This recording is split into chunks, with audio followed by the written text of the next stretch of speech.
아침마다 새롭고 늘 새로우니 주의 성실이 큼이라.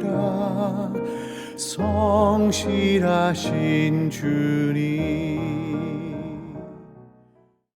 오늘의 말씀은 민수기 31장 3절 23절 말씀입니다.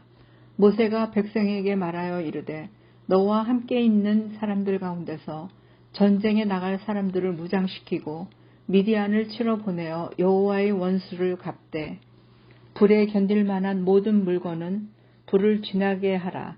그리하면 깨끗하려니와 다만 정결하게 하는 물로 그것을 깨끗하게 할 것이며 불에 견디지 못할 모든 것은 물을 지나게 할 것이니라.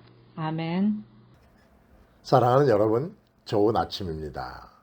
이제 또 한 주간이 시작되었습니다. 한 주간의 첫날로부터 시작해서 하나님의 말씀 한 모금으로 시작하는 여러분들의 삶 가운데 우리 주님의 은혜와 평강이 함께 하시기를 주님의 이름으로 축복합니다.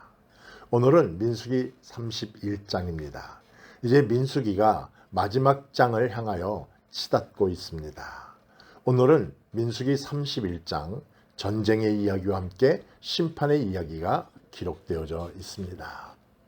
오늘 민수기 31장에 펼쳐지고 있는 이 전쟁의 이야기고 심판의 이야기는 단순한 영토 전쟁이 아니라 하나님이 미디안에게 행하시는 심판의 이야기로 기록됩니다.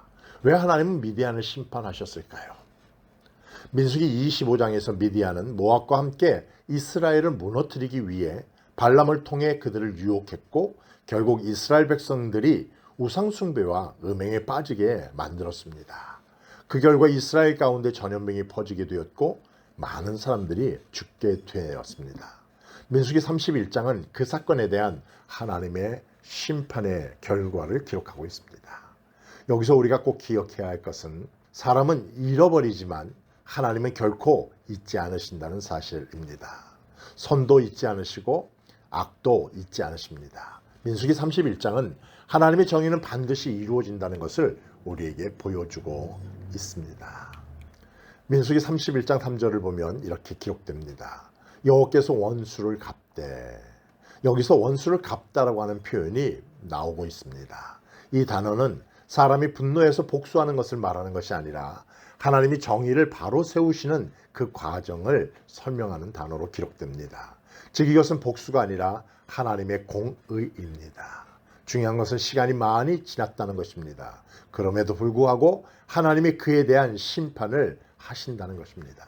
민수기 25장 사건 이후 시간은 흘렀지만 하나님은 그 일을 그냥 넘기지 않으셨습니다. 사람들은 잊고 그저 지나쳤을지 모르겠지만 하나님은 기억하고 계셨습니다. 우리는 가끔 이런 생각을 합니다. 왜 하나님은 악을 그냥 두실까? 왜 나쁜 사람이 잘 되는 것 같을까? 그런데 성경은 계속해서 우리에게 반복적으로 말하고 있습니다. 하나님은 늦게 일하시는 것처럼 보일지라도 반드시 일하시는 하나님이시다. 그래서 신앙은 지금 당장 눈에 보이지 않아도 하나님은 여전히 정의롭게 일하고 계신다는 사실을 믿는 것입니다. 전쟁 이후 하나님은 이상한 명령 하나를 하십니다. 전리품을 그냥 나누라고 하지 않으시고 불로 지나가게 하고 물로 지나가게 해서 정결케 하라고 말씀하십니다. 여기서 깨끗하게 하라, 정결케 하라라고 하는 이 단어는 단순히 더러움을 씻는다는 뜻이 아니라 하나님 앞에 다시 설 수 있는 상태로 회복시켜라, 되돌이켜라 하는 뜻을 갖습니다. 왜 하나님은 전쟁 후에 정결을 먼저 말씀하시는 것일까요? 전쟁에서 이겼다고 해서 많은 것을 얻었다고 해서 그것이 다 축복이 아니라는 뜻입니다. 하나님 없이 얻은 것, 죄와 연결된 것, 욕심으로 인하여 얻은 것은 반드시 정결하게 해야 한다는 것입니다. 이 말씀은 우리에게도 중요한 의미를 갖습니다.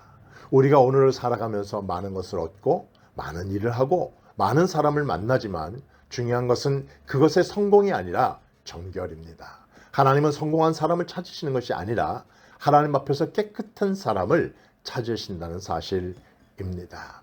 그래서 하나님은 전쟁에서 이긴 이야기보다 정결하게 하는 이야기를 더 중요하게 말씀하시고 있습니다. 하나님 앞에서 많이 얻는 것보다 깨끗하게 사는 것이 더 중요하다는 사실을 오늘 본문 속에서 우리는 깨닫게 됩니다. 민수기 31장은 하나님의 정의와 하나님의 정결에 대한 이야기를 기록하고 있습니다.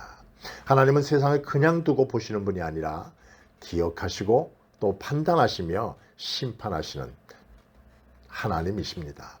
이 말씀은 우리에게 두 가지를 생각하게 합니다. 하나님은 우리의 억울함도 기억하신다는 사실입니다. 그리고 하나님은 우리의 죄도 또한 기억하신다는 사실입니다. 그래서 우리는 복수하려고 살 필요가 없습니다. 하나님께서는 우리를 대신하여 그들을 심판하십니다.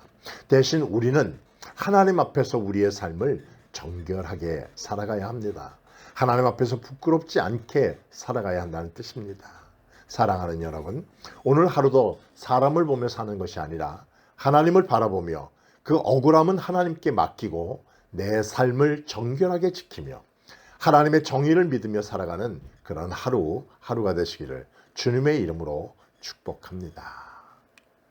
오늘 하루도 하나님 말씀을 마음에 새기며 아래와 같이 기도하며 승리하는 삶 사세요. 세상의 방법이 아니라 하나님의 정의를 믿고 살게 하옵소서. 성공보다 정결을 선택하는 삶을 살게 하옵소서. 억울함은 하나님께 맡기고 나의 삶은 하나님 앞에서 정결하고 깨끗한 삶을 살게 하옵소서. 예수님의 이름으로 기도하옵나이다. 아멘. 성실하신 주님